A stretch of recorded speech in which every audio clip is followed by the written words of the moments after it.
Good afternoon, everyone. A few more people are coming in, but we'll get started.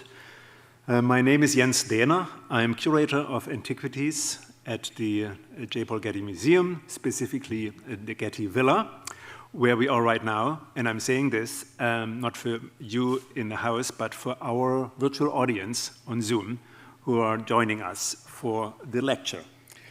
So welcome, and I'm glad you're here to enjoy today's program, Reviving the Past, Egyptian Portraits from a Period of Conquest, presented by Dr. Lawrence Berman.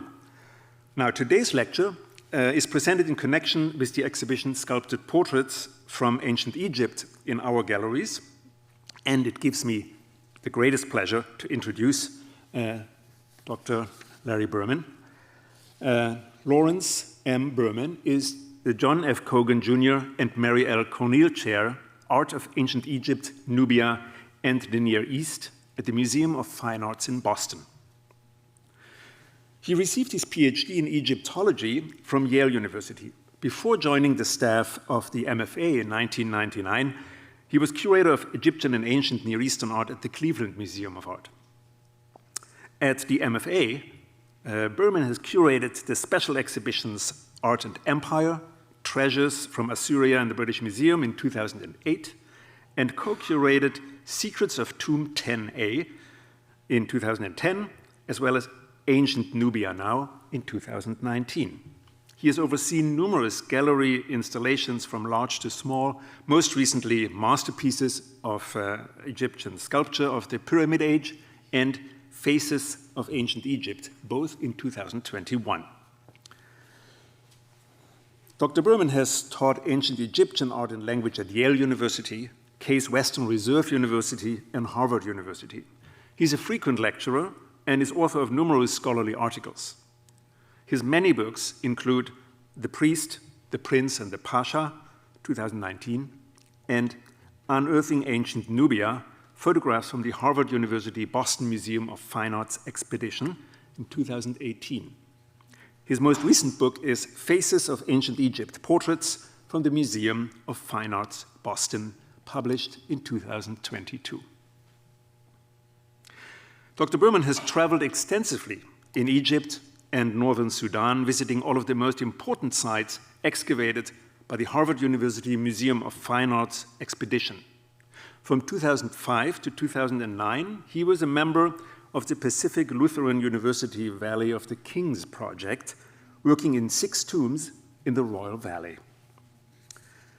Among his many areas of research are Middle Kingdom Egyptian art, history and literature, art of Amenhotep III, the late period, portraiture in Egyptian art and in general, history of Egyptology, early Western travelers in Egypt and the Near East, and the display and interpretations of ancient Egypt in museums. Please join me in welcoming Dr. Lawrence Berman to the lecture.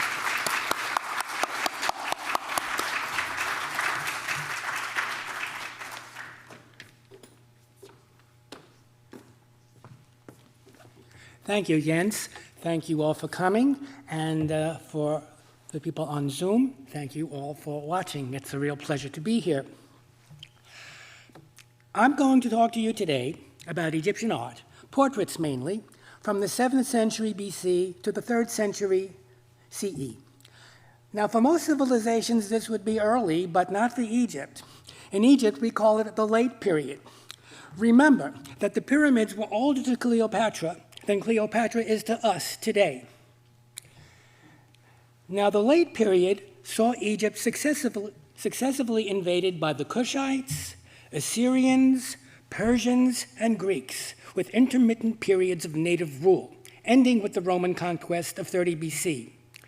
Amid all the turmoil, it may seem miraculous that Egyptian art survived at all. But not only did it survive, it flourished. Changes in art, however, did not necessarily coincide with changes of regime. In fact, it was often in the new ruler's best interest to perpetuate the iconography of the rulers they replaced. In that sense, the art of the late period did not just look back, but looked forward as well. The consciousness of a long history, the presence of so many great monuments of former times, and the desire to maintain cultural identity amid so many foreigners led artists and those who commissioned them to turn to the past for inspiration. This phenomenon, called archaism, is considered the defining hallmark of late Egyptian art. 3 late period statues in Boston, dating to roughly the same period, illustrate the sophistication and learned eclecticism of late period archaism. I present them as case studies. The late period piece will always be on the right. In its cool elegance, the head of Ankh-Khonsu, a priest of the god Montu, looks back to the 15th century BC, the early New Kingdom, the time of Hatshepsut, the female pharaoh. And the kneeling statue on the left represents Senenmut, her closest official. The face is youthful and serene. Here we've got a detail. Without line or blemish, with beautifully shaped eyebrows outlined in relief. The nose, for once unbroken, is fine and straight. It is a beautiful work, the polish of the stone matte and velvety smooth. Some find the style cold and impersonal, and especially in its late period manifestation, academic, as though that were a fault. For the Egyptians, however, it was, to quote Anne Russman, an Egyptologist I greatly admire, this style was the most satisfactory and successful idealism ever created. For the Egyptians, the most perfect expression of what they considered essential and important in the human image. And here's another comparison. On the right, I had in the exhibition Sculpted Portraits, that is here, made of quartzite, and on the left, had from the Middle Kingdom centuries earlier, that's in Boston, and here we see an even closer comparison. As a matter of fact, in the exhibition, the head on the left is on the label of this very statue, showing its closeness. I mean, this one is, the late period head is positively expressionistic. The statue of Khonsu Yera'a, a priest of the god Amen, harks back to the Pyramid Age, or Old Kingdom. The figural proportions show a return to the ideal male form, seen in the statues of the 4th dynasty, Old Kingdom pharaoh Menkaura, who built the 3rd pyramid at Giza. Khonsu Yera'a has what we might call a swimmer's build, with broad shoulders, long arms, a V-shaped torso, slim waist, and narrow hips. Like Menkaura, but sleeker. The head is small in relation to the body, and the outline of the hair remembers a close-fitting cap. Although the facial features are not individualized, the workmanship is superb, the hard dark stone polished to a glossy sheen. It's hard to believe nowadays, but even such iconic Pyramid Age masterpieces like the Menkaura statues, when first discovered, were thought to date to the Stayite period, the 26th dynasty, the period from which the portraits in your exhibition come, were thought to date to the Stayite period because their style looked familiar from late period statuary, and comparatively few Old Kingdom sites had yet been systematically excavated. Thus, even experienced archaeologists dated them to the 26th dynasty. Now, take a look at this. This is what they already knew. The statues on the right were discovered in 1863 by Mariette Bey, who was the first head of antiquities in the Egyptian Museum in Cairo. And the style is very, very closely based on the Old Kingdom masterpieces. And when they discovered the Old Kingdom masterpieces, they didn't think they were Old Kingdom because no Old Kingdom masterpieces had yet been discovered, or relatively few. So you've got to compare things to what you know already. Here's an even closer comparison if you look at the figure of the goddess Hathor, in this case, in the middle of the triad, and then compare it to the later one, the statue of Isis. From the late period, you see how close it is. The later one is almost like a rationalization, a distillation an abstraction, of the earlier one. And here we have the young Egyptologists, soon to be very, very famous, working together in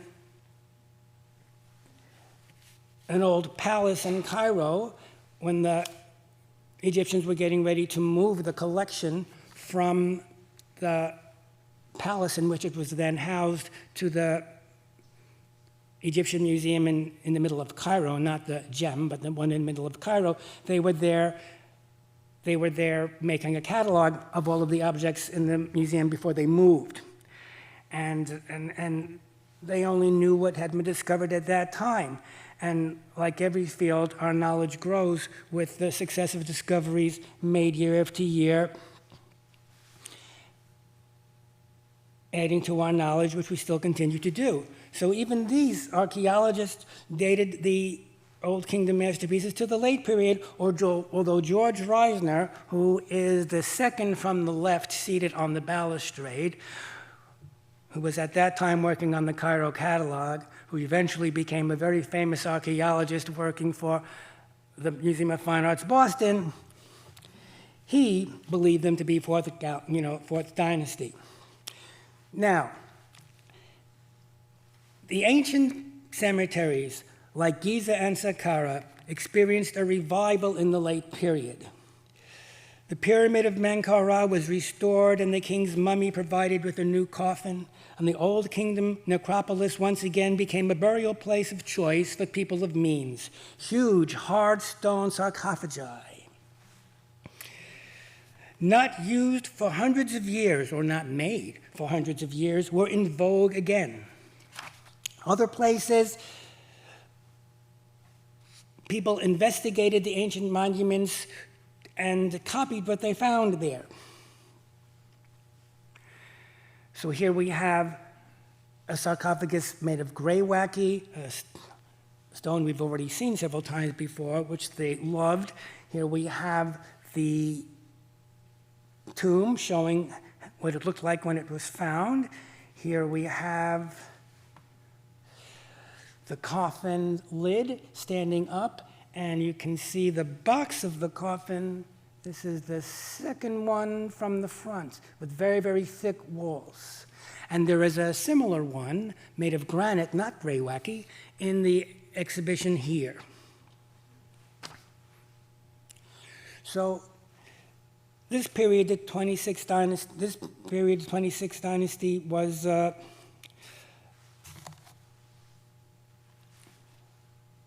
very prosperous one, but it came to an end in 525 BC when the Persians, under their king Cambyses, defeated the last Sayyid ruler, and Egypt became a province of the Persian Empire, the largest the world had yet seen.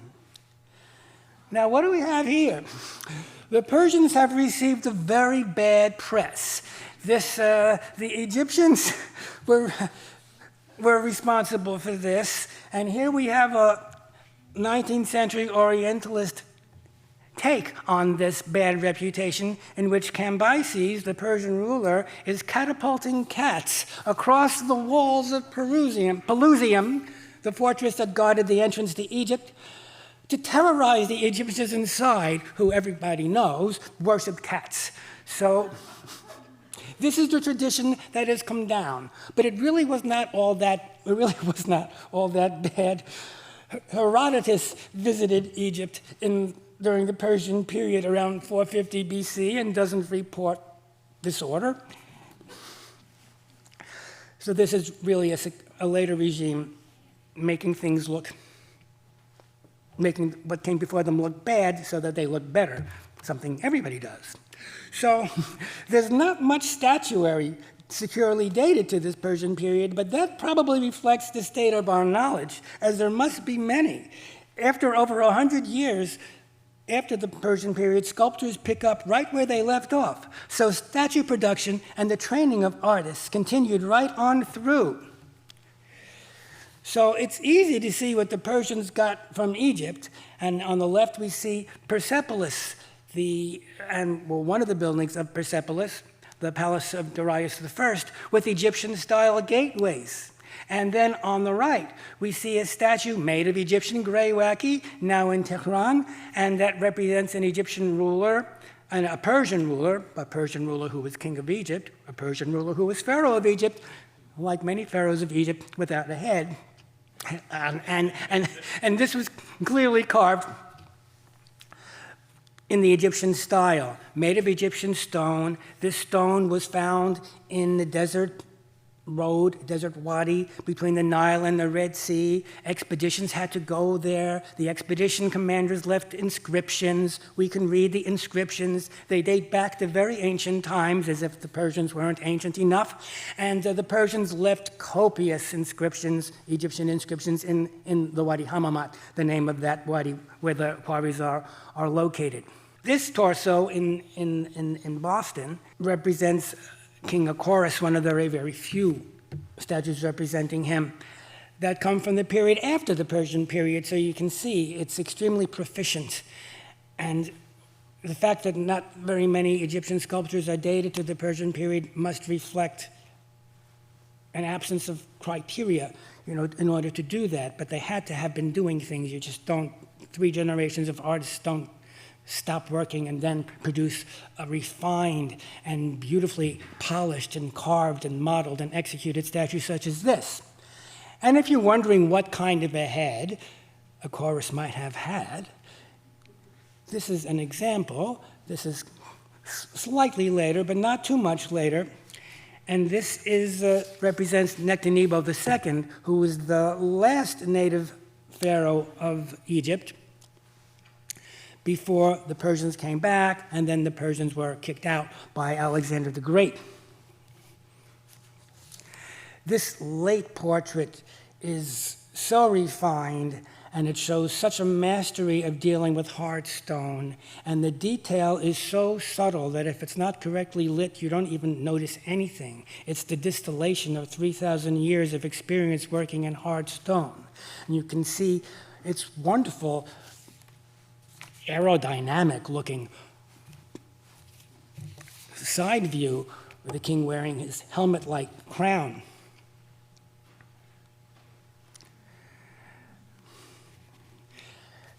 The pharaohs of this period, which should be better known than it is, were great, great builders, and they built temples of hard stone like granite.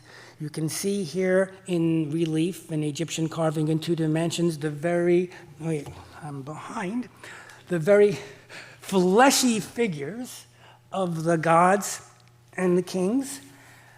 And this is also a type of carving that perpetuates itself, or is perpetuated in Egyptian art, all the way down to Roman times.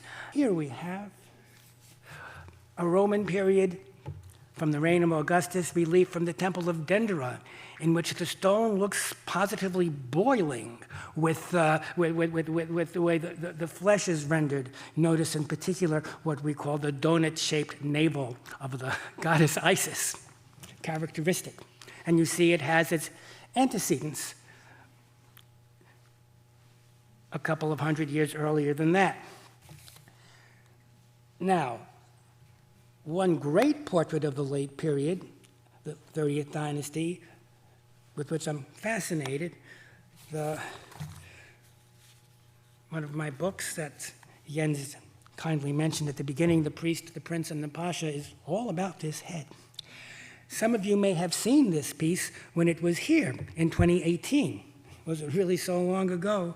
It doesn't seem so. For the wonderful special exhibition Beyond the Nile, Egypt and the Classical World. Although it's only 4 1/8 inches tall, it makes a monumental impression. When complete, the figure was probably standing or kneeling, most likely holding an attribute. I'll show you examples later. But meanwhile, just to concentrate on what is so wonderful about this portrait, you have the sculptor showing off his virtuosity. You can look at the bony structure of the skull. You can see that. You can see the fleshiness of the jowls. You can see the fine lines. on the forehead and on the sides of the mouth.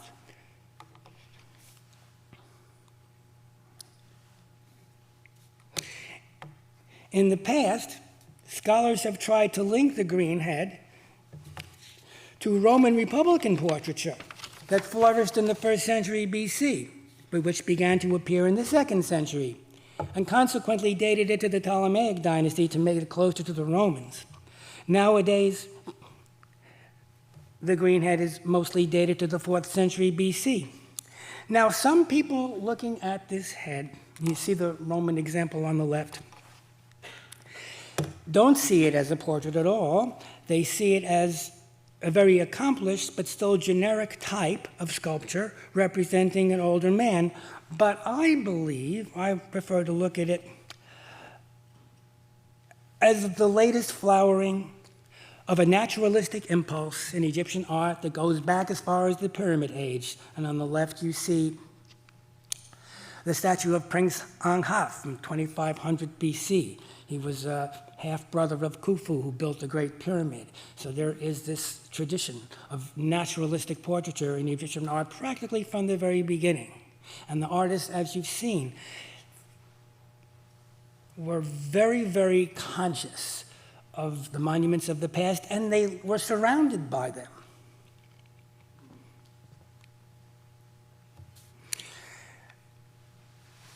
Now, here's an example of what the green head body might have looked like, standing and holding a shrine containing an image of a deity. And if you look at the head and you look at the body, you can see something that scholars found very disconcerting. We have a very individualized, naturalistic head on top of what they considered a very stiff, undifferentiated lump of a body that's totally wrapped up. And the green head appealed to people who in general didn't like Egyptian art. It didn't look Egyptian, so they liked it better than things that were commonly in the Egyptian style. And Anne Russman, who I quoted before, makes the point that classically oriented collectors of the 19th and 20th centuries prized Egyptian portrait heads because they looked so Roman.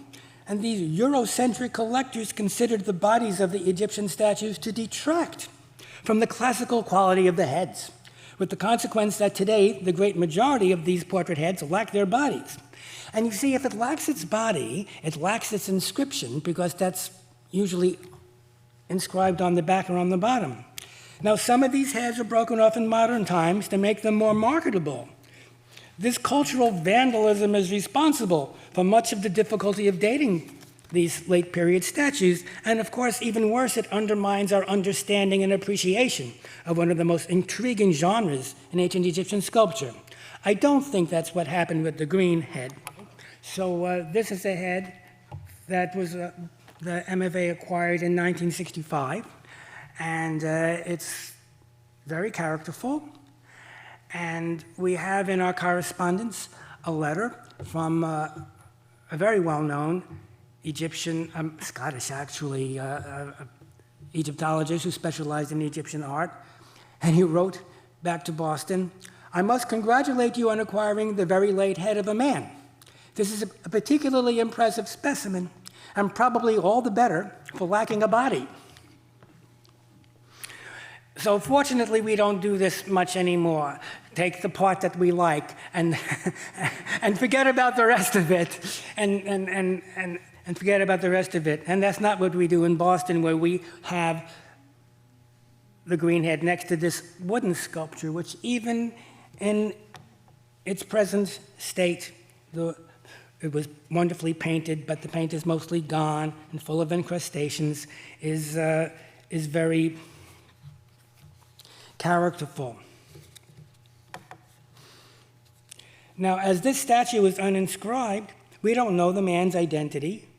The piece is said to come from a city in Middle Egypt, Hermopolis Magna, or modern El Ashmunain, a center of priestly learning since 2000 BC. but we have no evidence to substantiate that. Probably on account of the supposed Persian origin of the garment, the statue was previously dated to the Persian period. However, the high-waisted wraparound skirt already occurs in Egyptian art before the Persian period and continues to be represented well into the 4th century BC. And the developmental sequence of these statues, shrine-bearing statues, our example would date anywhere from late Dynasty 26 to Dynasty 30. So it could be contemporary with the green head or close to it. Now, the statue of a man, what does this mean? What is the significance of this iconography? The statue of a man holding a shrine is not just to be taken literally as a representation of a priest at his duty. It also operates on a higher plane, showing the officiant in the role of Shu, the god of air, who separated the earth from the sky. And I should point out, these shrines containing the image of a deity were heavy. You don't just pick one up like this and carry it.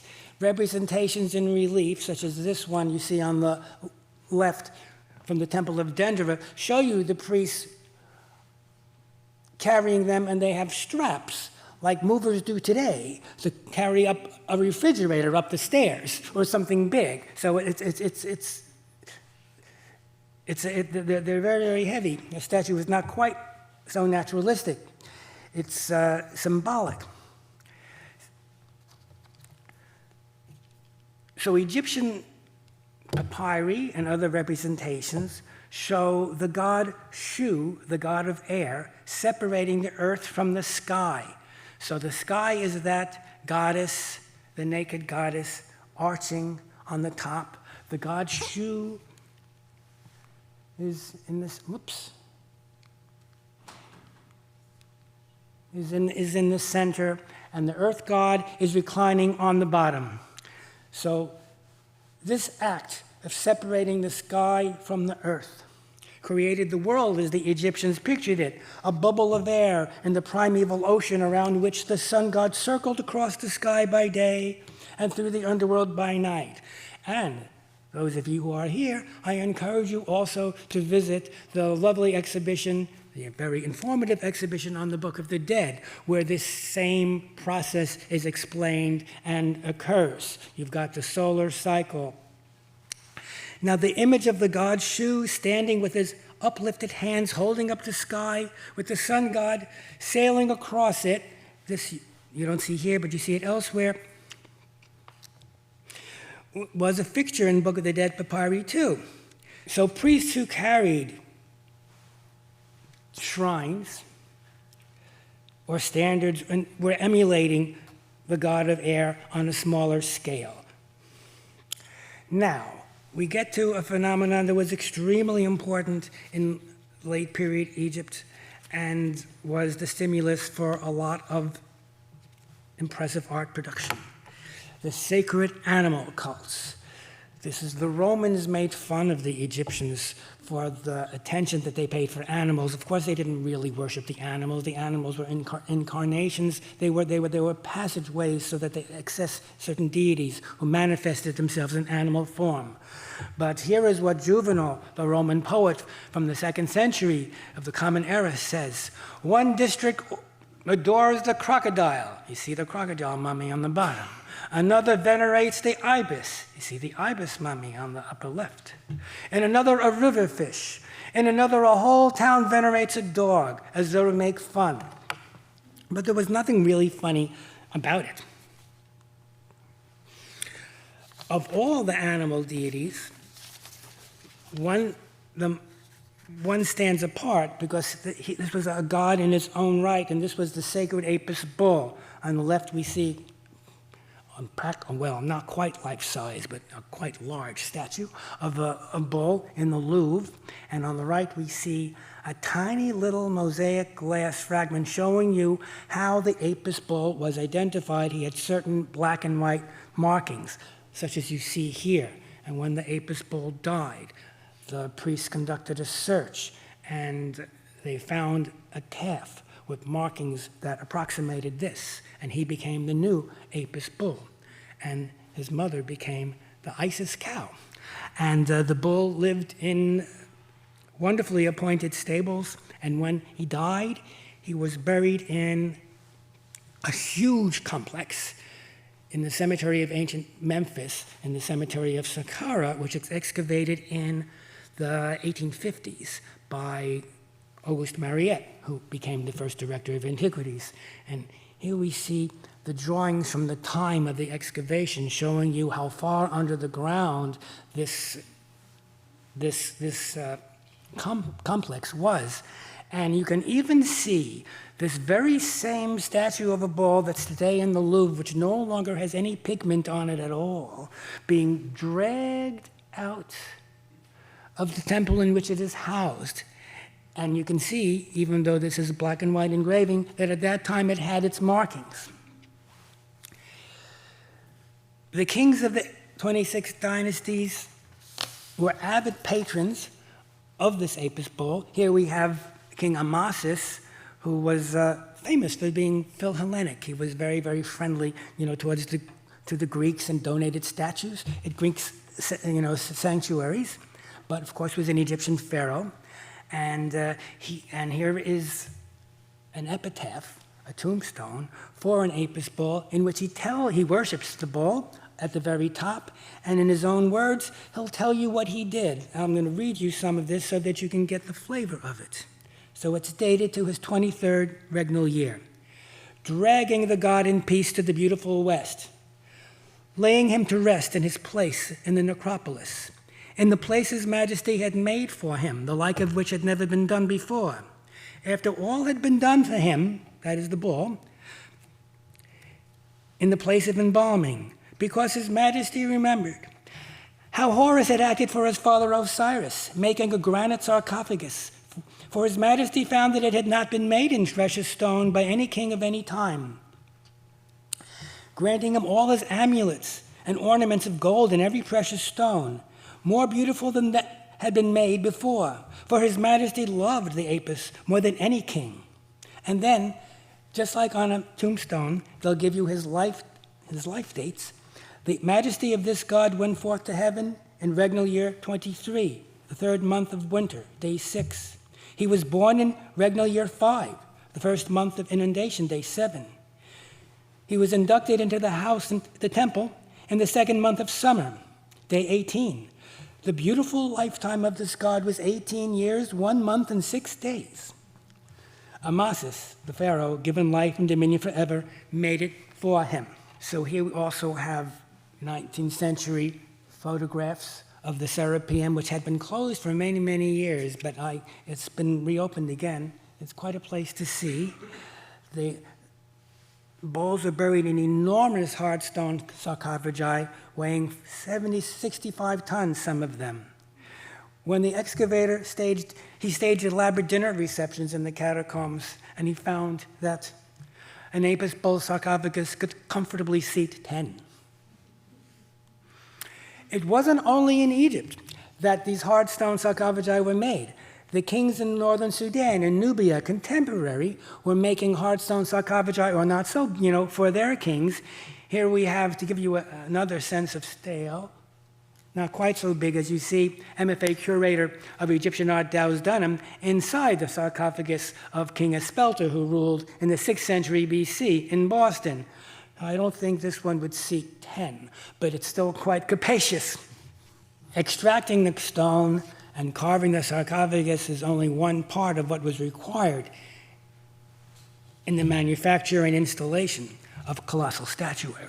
Just moving them was a big job in itself.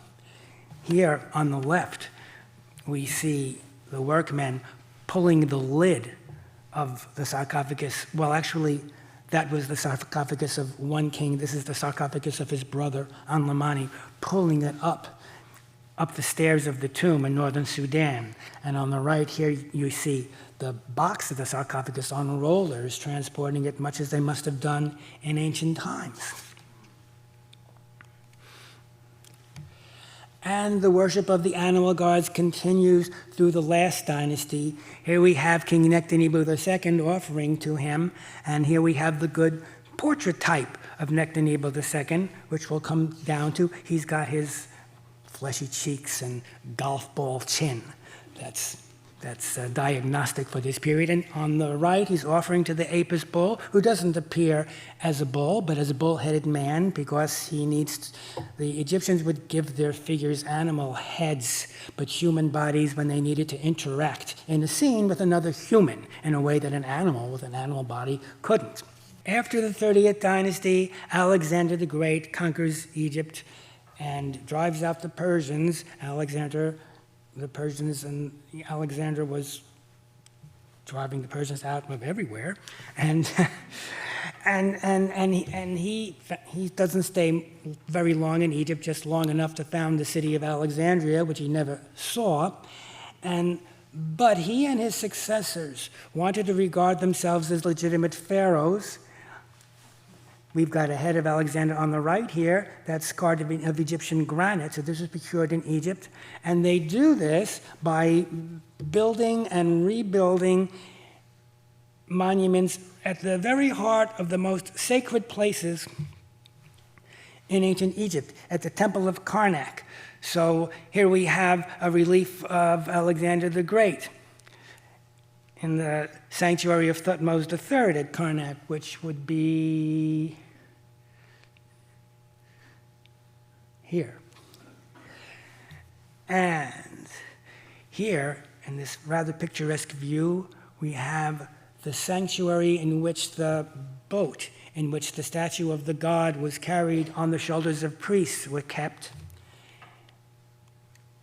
We have Philip Aridaeus, the brother of Alexander the Great, who succeeded him, built this, and we see the boat being carried on the shoulders of priests on poles, and you don't see the statue because the statue is in a shrine, and you hardly even see the shrine because the shrine is covered with a veil, because in ancient Egypt, sacred objects are wrapped, and you wrap things, you take care of them, you protect them.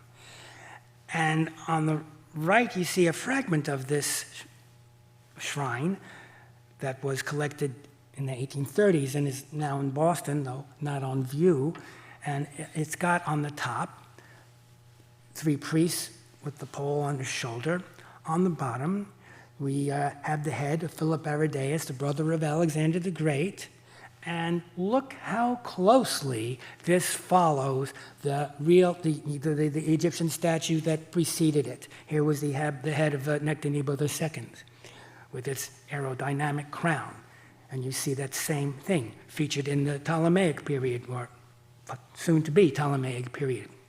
And here you see, too, the way that the gods are represented with their fleshy bodies, which is very close to what the Egyptians did, because they wanted to be recognized as the legitimate successors of the last pharaohs. As a matter of fact, there are many stories about Alexander the Great, but according to one of them, when Nectanebo II was driven out of Egypt by the Persians, he was a great magician, apparently, and he escaped. And he went to Macedonia, and he appeared to Olympias, the mother of Alexander the Great, in a dream.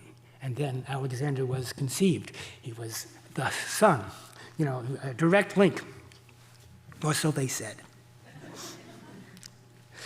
Now, the successors go on with this very, very same style. As I said, changes in regime don't necessarily, they can, but don't necessarily produce a sudden change in art. And so we have the earliest Ptolemies. Ptolemy I was a general of Alexander the Great, who eventually succeeded to his part of Alexander's empire, which became the richest part of the Mediterranean kingdoms that succeeded Alexander. And we see the same type of face. You see the golf ball chin. We have Ptolemy offering to Hathor. And this occurs over and over again. And these facial features are disseminated. People copied them. Here we don't exactly know what these are. They're called sculptors' models, but they may not be that. But there are many, many of them. They represent usually the same types of features, and they are deliberately left unfinished. You can see that some are made of stone and some are made of plaster. And so this continues the traditional Egyptian style well into the Ptolemaic period. And eventually things change. And here we have this slide will show you the extent of this Ptolemaic dynasty. There again, there's a tendency to look at these late periods of Egyptian history as times of decadence and weakness, but they weren't. This was one of the most powerful kingdoms in the whole Mediterranean, at this time. But there becomes a bigger change in style in the 2nd century BCE, represented by this colossal statue, one of the many that were recently, or in the recent decades, salvaged from the harbor of Alexandria. This one is standing in Alexandria. But we have to stop now because we could keep on going for a long, long time. So I thank you for indulging me as I skipped around this vast topic. But I hope you'll agree that far from being a period of stagnation and introspection, this was a period of greatness in its own right. After all, it was through late period Egypt, which the Greeks saw firsthand, that Egyptian art was transmitted to Western civilization. Thank you.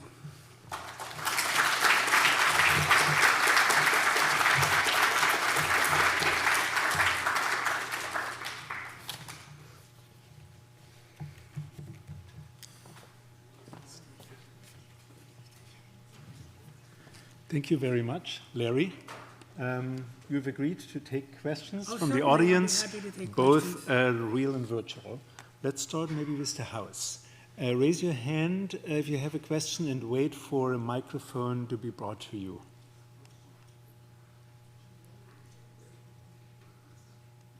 Yes, please, there.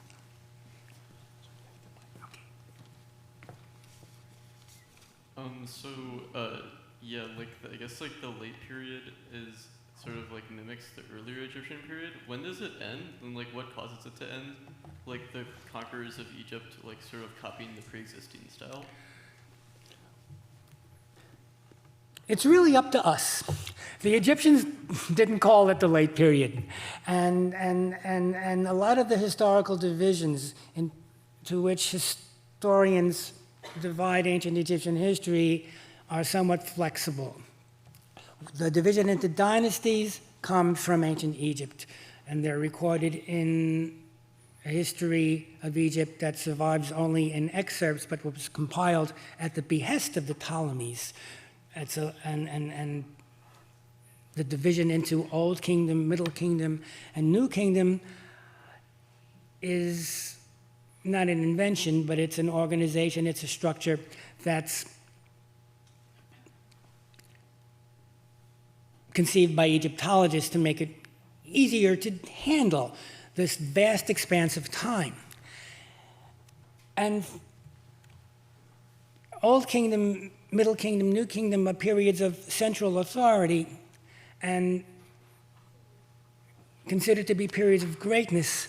And in between them, we have very unfortunately named periods like First Intermediate Period, Second Intermediate Period, Third Intermediate Period, which were really not so bad at all. They just, the country was just not so tightly controlled.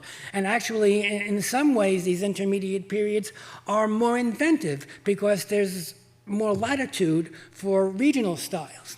The late period, according to some people, are very strict about the late period, and they call it only Dynasty 26 through Dynasty 30. I like to be a little looser, and so I'll include the end of the Third Intermediate Period, which becomes the early late period.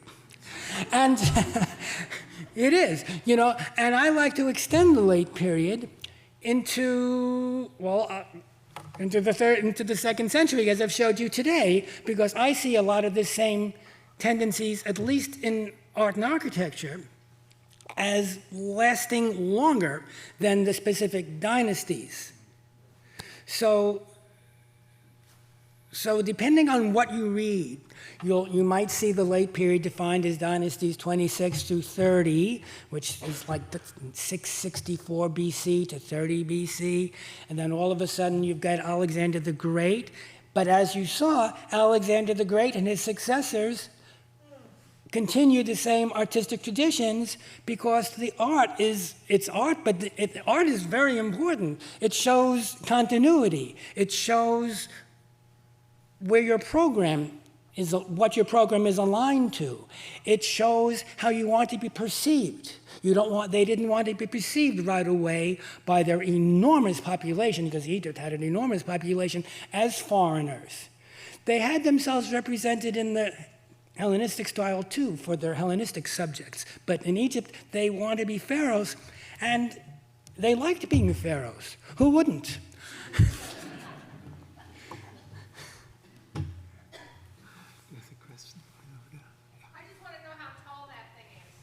Oh, it was like 2 stories tall.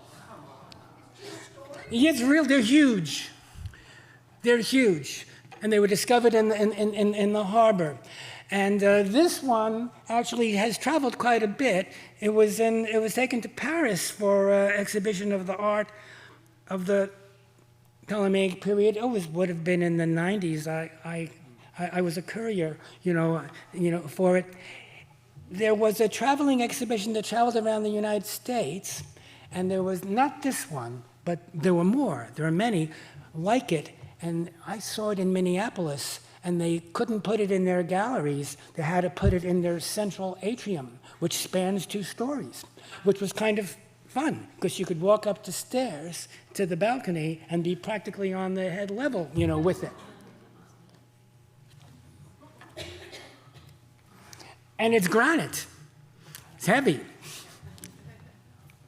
All right, Larry, I suggest we take a couple of questions from our Zoom audience. Sure. If you don't mind. So I go for everyone who posted a question there, just go them in the sequence in which they arrived on my screen. So there are many, actually. Let's start with one listener and viewer wanted to know, are the names carved on the portrait? How do we know the names for many of the pieces you showed us today? I wish we did. So when you just have a head, you generally don't know the name. So an Egyptian statue, you've got the head on its body. He's looking straight ahead, he's standing straight. On the back of the statue, there's normally a supporting plinth, we call the back pillar, and that's inscribed. And it starts in the back of the head, and it continues down to the base. The base of the statue is quite tall, so the statue is elevated from the floor, and that's also an excellent place for inscriptions. The inscriptions will start with generic opening lines and prayers for the benefit of the individual whose name would be at the bottom of the prayer. So if you don't have the bottom of the statue, you're not likely to have the name of the person, nor what he did, nor do you have any of the clues that might be provided by the grammar of the inscriptions, the form of the signs. You only have the beautiful, the part that everybody can appreciate, even if you can't read Egyptian hieroglyphs. And the head alone is much worthy of this kind of admiration, but we've taken it out of context. And as we've seen, sometimes this is done deliberately because the collectors of earlier periods didn't care. They wanted things that corresponded to an idea of beauty that was inculcated in them through their education. And the education of that time was very heavily founded on the study of classical civilization. And every other civilization was judged by values that were not appropriate to it. All right, one more. You're going to be next, okay? One more question from the Zoom audience. Could you talk a bit more about what you think is the practical effect of archaism in this context?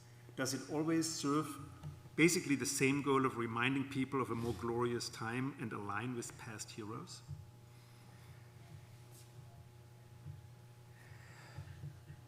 Well, that's a very good question. I don't think it always does. I think it does lots of things.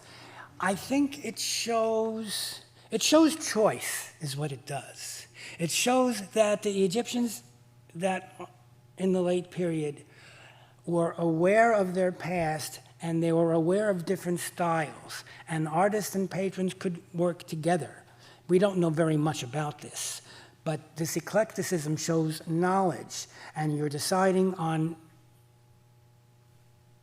emulating a specific period of the past shows more invention, more agency, more individuality for the artists and patrons themselves than is often granted to the ancient Egyptian civilization. I mean, wouldn't mean to say that the ancient Egyptians had the same concept of history as we do. They absolutely did not, but they did know what was old and often what came before that. And throughout Egyptian history, there are times in which we know from graffiti left at ancient sites that they were visited by people who admired them. And then from the late period, we have in certain monuments, they put grid lines, like graphs, on scenes in temples so that they could accurately copy them. There was a question up there. Hi, thank you. I guess my question is, you mentioned how the value was with the head or whatever, but were there no records? Is there any way to connect the fragments together, or even with advancement in technologies where you could see, are you able to learn any more about the connection between the body, who it is, and the head? Actually, yes. I mean, we can't connect everyone, and I'd love to find the bodies of lots of our heads, but there are some, and the heads to lots of our bodies. But however you want to see it, you've got the very expressive head, and you have the body that's full of other information, and of course you need the two together for the survival of the statue, which wasn't just a statue; it was a place where a spirit, the spirit of the person represented, could inhabit and could interact with the living. So it's really a terrible thing for a head to be separated from its body. But through the efforts of Egyptologists over the generations, it has been possible to make a lot of these connections. What often stands in the way is that the early archaeologists did not leave such detailed records as later ones did and as we do today.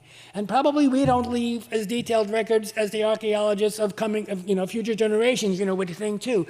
The early archaeologists, some didn't care at all, of course, but some did care, but their idea of what was necessary to write down and transmit is not the same as the way it is today. The old archaeological reports are so fun to read. Sometimes they wrote in beautiful prose, telling you, I went here and I found this and then I did this. Nowadays the reports are more scientific and more factual, but actually maybe more informative that way. So it's the ancient culture and the modern culture interacting, and it's very hard. Often, and I did this in my work for the Greenhead, because I can't prove when it was. However, if you take archaeologically the place where it was found, these are the excavations around 1850, and it was preserved the way I said, as very fun narratives, but not in a scientific way.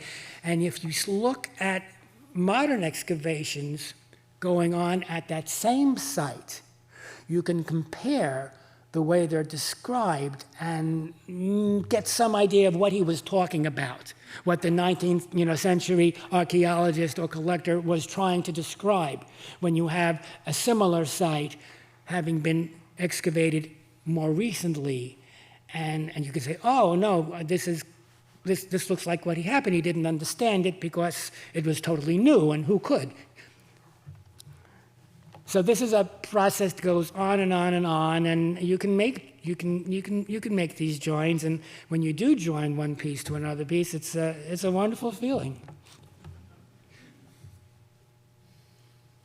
Another question from the auditorium?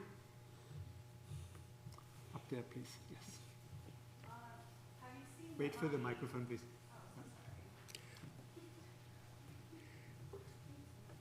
Hello, thank you for your presentation. Have you seen The Mummy, and what did you think of it? The movie? Yes.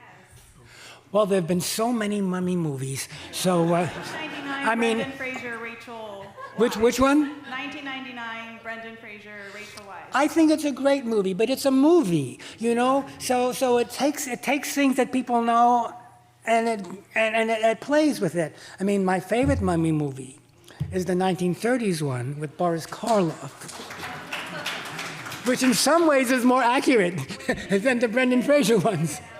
Pardon me? Can you repeat it so I can write it down and then watch it later? Your favorite movie, The Mummy? Which Well, means- my favorite mummy movie, I Yeah. wouldn't say it's my favorite movie. Although it's up there. You said it was 1930? Yeah. Okay. Yeah, it's called The Mummy. Oh, watch it if you never have. It's the origin of so many tropes copied by later movies. Okay. It's a love I story. hate to bring it back to the more scholarly discussion before we go back to the more. I'm just answering the question. Absolutely. This comment was not meant for you, but for the audience. So one virtual viewer asked, can you clarify or elaborate on your statement that priests carrying a shrine were emulating shoes separating the earth and sky? It's not my idea. It's the idea of another Egyptologist, David Klotz, who wrote an article on it. And what the priest is doing is carrying the god and lifting him up, and which is a form of worship. It's the idea of holding up the god, like the god's shoe is supporting the sky, holding the sky up from the earth. Because the way the Egyptians, well, one of the several ways, the ancient Egyptians discussed the creation of the world is that in order to create the atmosphere, and Shu is the atmosphere, you know, he separates the sky, you know, from the earth, and this enables life to form. And so the priest lifting up the god is imitating the god's shoe, lifting up the earth from the sky, from the earth, creating the space in which life could flourish. That's how I understand it. Was there another question earlier? Oh yes, down here. Maybe you go first. No, hang on, here in the middle of the auditorium. Okay. So then you first, you next, and then you. Okay, good. Thank you for your research and your presentation. I would love to know, and this is not scholarly, but I would love to know what attracted you to this field of study originally. What attracted me to the study of ancient Egypt? Oh, ever since I was a boy, I liked old things, but not caveman old, you know. I liked old civilizations. So an ancient civilization that was removed from me in time, which produced great art and architecture and literature. And I've always loved learning languages. And it didn't have to be Egypt. I liked, you know, other civilizations as well. But it was a combination of various factors. But it's a study that enables me to do the kind of research that I enjoy. More than enjoy, it gives intellectual meaning. I thought you were going to say it was Boris Karloff's The Mummy. And it was Boris Karloff's The Mummy. Please. Thank you. Here.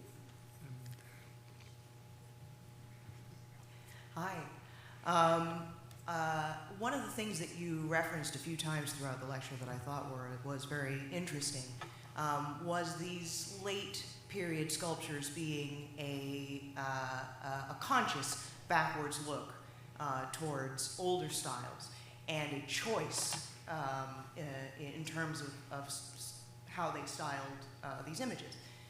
Uninformed as I am, that had never occurred to me, because when I think of quote-unquote Egyptian art, what comes to mind for me basically adheres to these same visual motifs.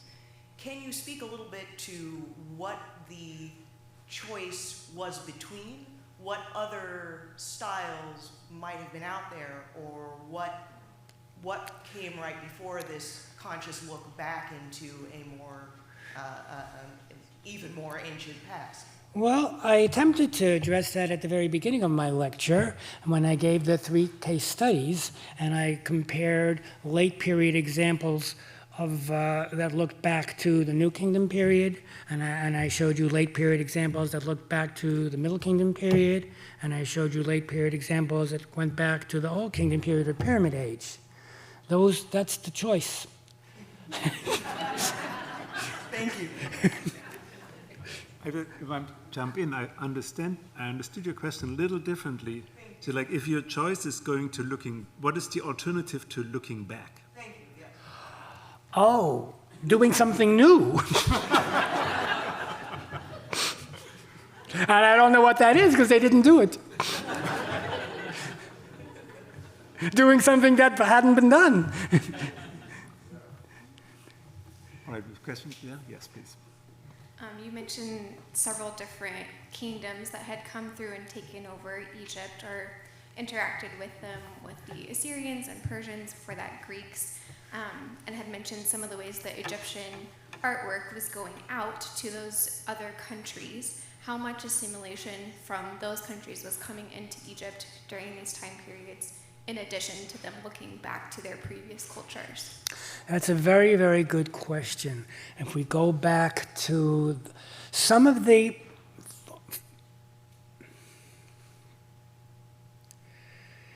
each case is different. So if we start with the Cushites who come from northern Sudan, they worshipped Amun-Ra like the Egyptians did. They were more comfortable with Egyptian culture. In many ways, they saw themselves as being more pious Egyptians, practitioners of Egyptian religion than the Egyptians were at that time. And they built monuments in Egypt and in northern Sudan, which use a lot of the same vocabulary, a lot of the same visual language that the Egyptians did, although they had their own aesthetic, and they used it in ways that suited them. There was a close connection. The Egyptians had controlled northern Sudan in earlier periods, and there were lots of Egyptian temples and statues that they would have known. The Cushites were driven out of Egypt by the Assyrians. The Assyrians never occupied Egypt. They kind of came and left. And of course, all of these, they would have taken back a lot of loot. And the inscriptions of the Assyrian kings tell you they took back obelisks and all sorts of things. Although I don't know, but they didn't stay. They left Egypt in the hands of a local ruler that they felt they could trust. They actually couldn't, because they ended up being the successor dynasty. The Persians, as we've said, they valued Egypt. They controlled a vast empire, and from every part of that empire, whether it was Anatolia, or whether it was Mesopotamia, or whether it was Egypt, they took artists and skills and really forged a wonderful international style anew from those component parts, which is why you see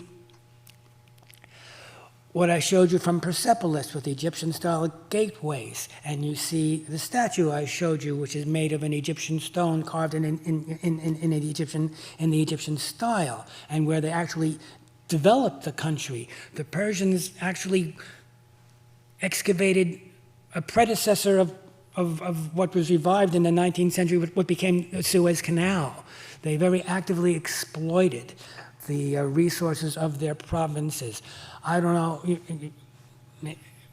the exact mechanism. It may not always have been so gentle, but they had a relationship with them. It's very hard to see what the Egyptians got from the Persians specifically. I mean, there are certain articles of costume, certain gestures that are linked to the Persians.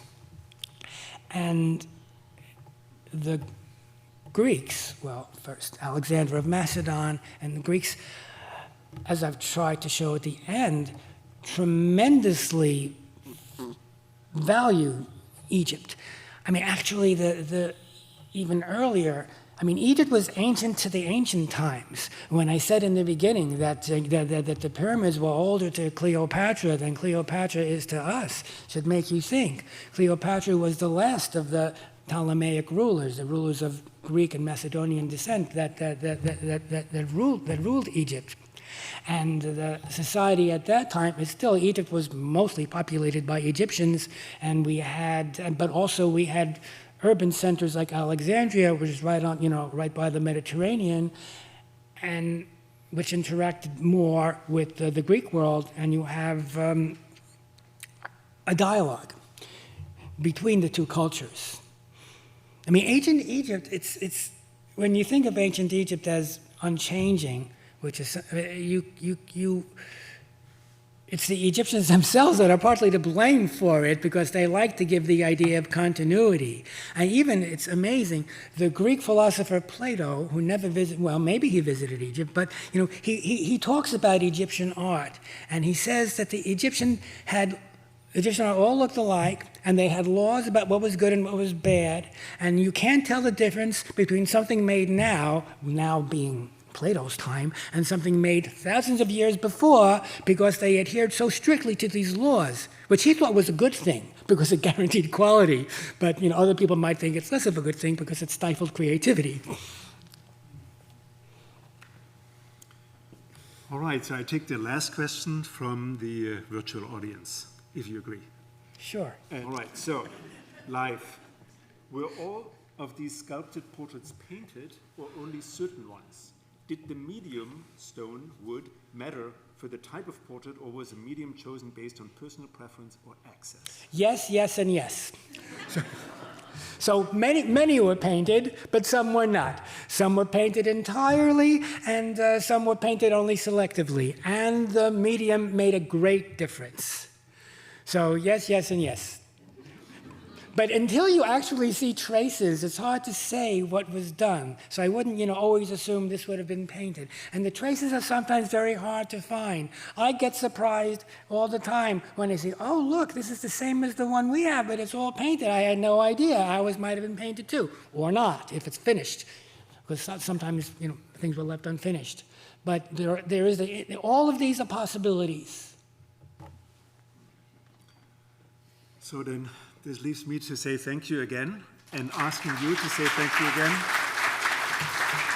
Well, you're very welcome. Thank you for having me.